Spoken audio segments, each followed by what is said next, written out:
السلام عليكم ورحمة الله وبركاته.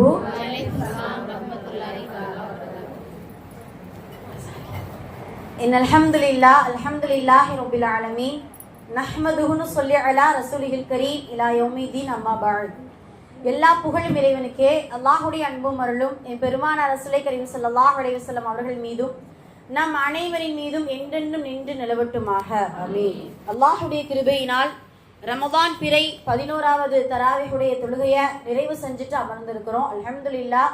அல்லாஹும்ம லக்கல் ஹம்து வ லக்கல் ஷுக்ர். அல்லாஹ்வுக்கே புகழனைத்தும் நன்றிகள் அனைத்தும் என்றென்றும் உரித்தாகட்டும். ஆமீன். ஹைர். அல்ஹம்துலில்லாஹ். இன்னைக்கு நம்ம எதை பத்தி பார்க்க போறோம் அப்படின்னு சொல்லும் பொழுது, அல்லாஹ்வுக்கு பிடித்தமான சில அந்தஸ்துகளை குறித்து பார்க்க போறோம். சில அந்தஸ்து பெற்ற ஒரு மனிதரை குறித்து பார்க்க போறோம். சுப்ஹானல்லாஹ். எந்த அந்தஸ்து, அது எந்த மனிதர் அப்படின்னு சொல்லி பார்க்கும் பொழுது, அல்லாஹு தஆலா இந்த உலகத்தில் இருக்கக்கூடிய மனிதர்களை வழி நடத்துவதற்கு நபிமார்களை அனுப்பி வச்சான். எல்லாருக்குமே தெரியாது என்ன, 1,00,000க்கும் மேற்பட்ட நபிமார்கள் நமக்கு வந்திருக்கிறாங்க. சுப்ஹானல்லாஹ். நம்ம முஅல்லமா கிளாஸ்ல கூட அந்த நபிமார்கள் ரசூல்மார்களுடைய அதில் நம்ம படிச்சிருக்கிறோம். அதே போல நபிமார்களை பார்த்து அதையும் நபி ஸல்லல்லாஹு அலைஹி வஸல்லம் அவர்களை பார்த்து இருக்கிறவர்கள் சஹாபாக்கள் எப்படி நபியாக முடியாதோ, நபியாக முடியுமா? முடியாது. அதே போலத்தான் சஹாபாக்கள் எப்படி நபியாக முடியாதோ அதே போல நாமும் சஹாபாக்களாக ஆக முடியாது. அப்படிதான், நாமும் சஹாபாக்களாக ஆக முடியாது. ஆனால் நபிமார்கள், சஹாபாக்கள், நாமும் ஒன்று ஆகலாம். அது என்ன?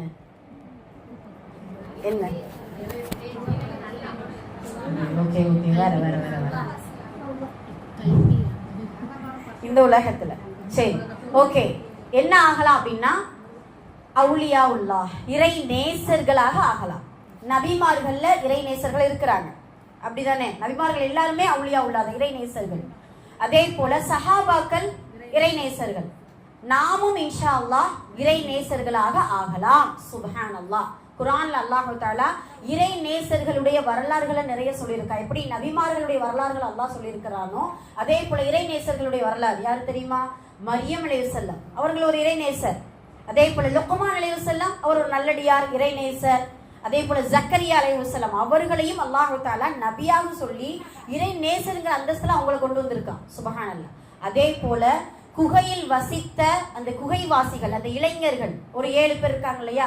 இப்படி குர்ஆனில் அல்லாஹு தஆலா இறை நேசர்களை குறித்து நமக்கு சொல்லி காட்டுறான். சுப்ஹானல்லாஹ். அவங்களுக்கு அல்லாஹு தஆலா சில கராமத்துகள், சில அற்புதங்களை நிகழ்த்தக்கூடிய சில விஷயங்களை நமக்கு குர்ஆன்ல சொல்லி காட்டப்படுது. சுப்ஹானல்லாஹ். சரி, இன்னைக்கு நம்ம எதை குறித்து பார்க்க போறோம் அப்படின்னு சொல்லும் பொழுது, இறை நேசர்களுடைய சில அடையாளங்களை குறித்தும் அதிசய நிகழ்வுகளை குறித்து நம்ம பார்க்க போறோம் இன்ஷா அல்லாஹ்.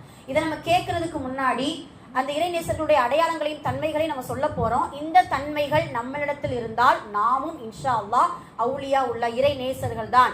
அப்படி இல்லை அப்படின்னா இன்ஷா அல்லாஹ் உருவாக்கி கொள்ளக்கூடியவங்களா இருக்கணும். ஏன் தெரியுமா?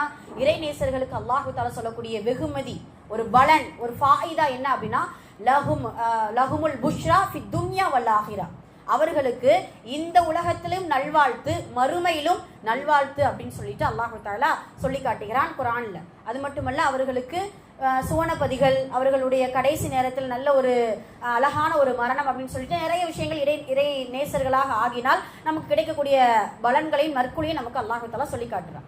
இப்போ அல்லாஹு தஆலா ஒரு 4 விஷயத்தை இந்த உலகத்துல மறைச்சு வச்சுட்டான். இப்போ இறை நேசர்கள் சொல்லும் பொழுது நம்மளுடைய பார்வை பாயிண்ட் ஆஃப்ல என்ன பண்ணுவோம் தெரியுமா? எதை நம்ம நினைச்சுக்கிறோம்? நிறைய தொழுகிறா இருப்பா, நிறைய இபாதத் செய்யறாங்க, நிறைய திக்ர் செய்யறாங்க, குர்ஆன் கையுமா இருக்கிறாங்க, பள்ளிவாசல்லே இருக்கிறாங்க, அவங்க அமைதியா இருக்கிறாங்க, யார்ட்டையும் அதிகமா பேச மாட்டாங்க, சண்டை போட மாட்டாங்க, தான் உண்டு தன்னுடைய வேலை. இவங்களெல்லாம் பார்த்த உடனே இவங்க தான் இறை நேசரா இருக்க முடியும், அல்லாஹ்வுக்கு பிடிச்சமான ஒரு மனிதரா இருக்க முடியும் அப்படின்னு நாம் நினைத்து கொண்டு இருக்கிறோம். ஆனால் அல்லாஹ்வுடைய தூதர் எப்படி சொன்னாங்க தெரியுமா? ஒரு மனிதர் கடந்து செல்கிறார்.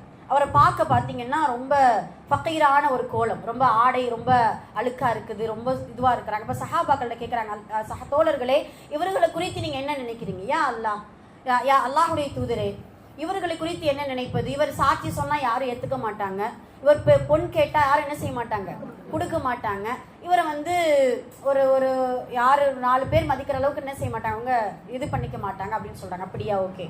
இன்னொரு மனிதர் கடந்து வர, நல்ல ட்ரெஸ் அழகா போட்டிருக்கிறாரு, நல்ல ஒரு கண்ணியமான ஒரு மனிதரா தெரிகிறாரு, இவரை குறித்து என்ன நினைக்கிறேன்? இவங்க சாட்சி சொன்னா சுப்ஹானல்லாஹ் உடனே ஏத்துக்குருவாங்க.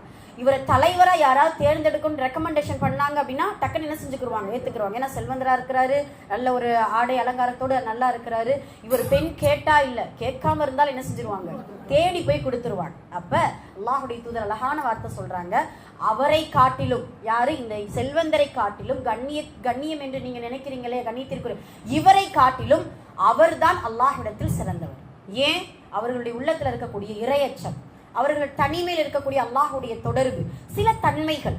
அப்ப இதெல்லாமே, அப்ப நம்ம எதையுமே வெளிப்படையாக ஒரு அடையாளத்தை கொண்டோ ஒரு செயல்களை கொண்டோ பார்த்து நம்ம என்ன செய்ய முடியாது. ஒரு மனிதரை இவர் தான் அல்லாஹுடைய நேசர் அப்படின்ட்டு நம்ம இது பண்ணிக்க முடியாது. சுப்ஹானல்லாஹ். இப்ப இந்த என்னன்னா, இந்த 4 விஷயத்தை அல்லாஹு தஆலா மறைச்சு வச்சுட்டா. இப்படி ஜும்ஆவுடைய நாளுல அசரு எந்த நேரத்துல ஒரு நேரம் இருக்கு, அந்த நேரத்தில் துவா கபுலாகும்ன்ற ஒரு விஷயம் இருக்கு இல்லையா, அதை அல்லாஹு தஆலா எப்படி மறைச்சு வச்சானோ அதே போல இதோ ரமலானுடைய மாதத்துல நம்ம இருக்கிறோம். கடைசி 10ல் லைலத்துல் கத்ர் இரவை தேடிக்கோங்கன்னு சொல்லிட்டு லைலத்துல் கத்ர் இரவை அல்லாஹ் எப்படி மறைத்து வைத்தானோ அதே போன்று சில அமல்கள் உண்டு.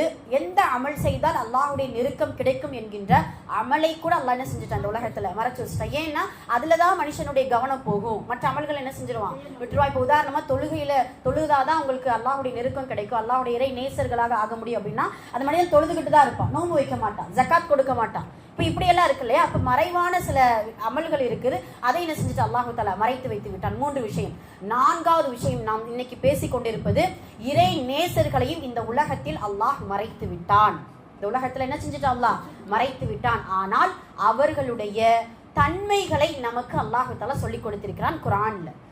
முதல் தன்மை என்ன தெரியுமா? அதுலயே நாம அவுட் ஆயிடுவோம்னு நினைக்கிறேன். அதெல்லாம் இன்ஷா அல்லாஹ் இனிமே நம்ம என்ன செஞ்சிடணும், அந்த தன்மையில உருவாக்கிக்கிறோம். என்ன அர்த்தம் அப்படின்னா, வருங்காலத்தை கொண்டு அவர்கள் பயப்படவும் மாட்டார்கள், கடந்த காலத்தை கொண்டு கவலைப்படவும் மாட்டார்கள். அவுட் ஆயிட்டோமா? என்ன இல்ல, ஆமாவா? ஓகே, நம்ம வருங்காலத்தை கொண்டுனா, ஐயோ இனிமே எதிர்காலத்தை பத்தி நம்ம என்ன செய்ய போறோமோ, எது செய்ய போறோமோ, நமக்கு பொருளாதாரம் கம்மியா இருக்குதே, நம்மளுடைய பிள்ளைகளுடைய நிலைமை என்ன, நம்மளுடைய நிலைமை என்ன, எவ்வளவு கவலைகள் இருக்கு. அப்புறம் கடந்த காலத்தை குறித்து நம்ம கவலைப்படுவோம். அன்னைக்கு அப்படி நடந்துருச்சு, இப்படியெல்லாம் நம்ம இருந்தோம், இப்படியெல்லாம் கஷ்டப்படும் அப்படின்னு சொல்லிட்டு என்ன செஞ்சிருவோம், கடந்த காலத்தை குறித்தும் கவலைப்பட்டுட்டு இருப்போம், எதிர்காலத்தை குறித்து என்ன செஞ்சிருப்போம், கவலைப்படுவோம். ஆனா அல்லாஹ் குர்ஆன்ல என்ன சொல்றான் தெரியுமா? அந்த அவுலியா உள்ள அந்த இறைநேசர்களுடைய அடையாளம், லா ஹவுஃபுன் அலைஹிம் வலா ஹும் யஹ்ஸனூன். அவர்களுக்கு எந்த பயமும் கிடையாது, கவலையும் கிடையாது. வருங்காலத்தை குறித்து பயமும் கிடையாது, எதிர்காலத்தை குறித்த கவலையும் கிடையாது. அவங்களுக்கு என்ன கவலையும் பயமும் இருக்கும் தெரியுமா? எதிர்காலத்தில் வரக்கூடிய மறுமையை குறித்த கவலையும், கடந்த காலத்தில் அவர்கள் கழித்த வீணான சில நேரங்களை கழிச்சிருக்க மாட்டாங்க, இருந்தாலும் அல்லாஹ்வுக்கு பிடித்தமான நேரத்தில் அதை கழிச்சோமா அப்படின்னு சொல்லிட்டு சென்ற காலத்தை குறித்த அந்த கவலை மட்டும்தான் இருக்குமே தவிர, மற்ற பொருளாதாரத்தை கொண்டோ நம்ம எப்படி நம்ம வாழ்க்கையை அடுத்து நம்ம ஸ்டெப் எடுத்து வைக்க போறோம் என்கின்ற கவலையே என்ன செய்யாது, அவர்களுக்கு இருக்காது. இதுதான் முதல் தன்மை. சுப்ஹானல்லாஹ். அந்த காலத்துல ஹஜ்ஜு செய்யறது எவ்வளவு கஷ்டம். இப்பெல்லாம் பாத்தீங்கன்னா 4-5 மணி நேரத்துல என்ன செஞ்சிருவோம், அழகா அப்படியே சேஃபா கொண்டு போய் சூப்பரா இறக்கி விட்டுருவாங்க. அந்த காலத்துல 6 மாசம் 1 வருஷம் நடைப்பயணமாக, அப்புறம் குதிரையில கழுதலிய எவ்வளவு பயணங்கள் இருக்கும். இப்ராஹிம் இப்னு அதுஹம் ரஹ்மத்துல்லாஹி அலைஹி ஒரு அழகான இறைநேசர், ரொம்ப தக்வாதாரி. எந்த அளவுக்கு அப்படின்னா, ஹஜ்ஜுக்கு போனாரு. எத்தனை வருஷம் போனார் தெரியுமா? 2.5 வருஷம் போனாரா. போய் அல்லாஹ் இடத்துல எப்படி துவா செஞ்சார் தெரியுமா? யா அல்லாஹ், சில மனிதர்கள் வாகனத்துல பயணிச்சு வந்தாங்க, சில மனிதர்கள் நடந்து காலை கொண்டு நடந்து பயணித்து வந்தாங்க. நான் எப்படி பயணிச்சு உன்னை சந்திக்க வந்திருக்கேன், உன்னுடைய இல்லத்தை தரிசிக்க வந்திருக்கேன் அப்படின்னா, என்னுடைய நெற்றியை சஜிதா செய்தே உன்னுடைய கஅபாவை தரிசிக்க. எப்படி நெற்றியை சஜிதா செஞ்சா அப்படி இருக்கு. ஒவ்வொரு மைல் தூரத்திலயும் 2 ரக்காத் தொழுகுவாராம். தொழுது 2.5 வருஷம் ஆச்சா நடந்தே அவர் ஹஜ்ஜு அந்த கஅபாவை அந்த அல்லாஹுடைய விருந்தாளியாக வருவதற்கு 2.5 வருஷம் ஆச்சு. இப்ப அல்லாஹ்விடத்துல இப்படிதான் துவா செய்யறாங்களாம். சுப்ஹானல்லாஹ், நான் இப்படி நெற்றியை கொண்டே உன்னுடைய கஅபாவை, உன்னுடைய இல்லத்தை தரிசிக்க நான் வந்திருக்கேன், தவாஃப் பண்றதுக்கு நான் வந்திருக்கேன் அப்படின்னு சொல்லுவாங்களா. வரக்கூடிய வழியில நிறைய சம்பவங்கள், ஒரு சுருக்கமா ஒரு சம்பவத்தை சொல்லி முடிச்சிருவோம் இன்ஷா அல்லாஹ். அவங்க என்ன செய்யறாங்க அப்படின்னா, ஹுதைஃபா என்கிற மாணவர்களோட தான் எல்லா ஹஜ் செய்ய வந்திருக்கிறாங்க. இப்ராஹிம் அவர்களுடைய மாணவர்களோடு. அதுல ஹுதைஃபா என்கின்ற ஒரு மாணவர் ரஹ்மத்துல்லாஹி அலைஹி, அவரும் ஒரு நல்ல ஒரு இறைநேசர் தான். அப்போ ரொம்ப சோகமா இருக்கிறார், முகமாடி ஒரு சத்திரத்துல ஒரு இடத்துல அமர்ந்து இருக்கிறாங்க. அப்போ இப்ராஹிம் ரஹ்மத்துல்லாஹி அவர்கள் கேட்குறாங்க, என்ன ஹுதைஃபா, ஏன் கவலையா இருக்கீங்க, சோகமா இருக்கீங்க, என்ன பசிக்குதா அப்படின்னு சொல்லலாம்.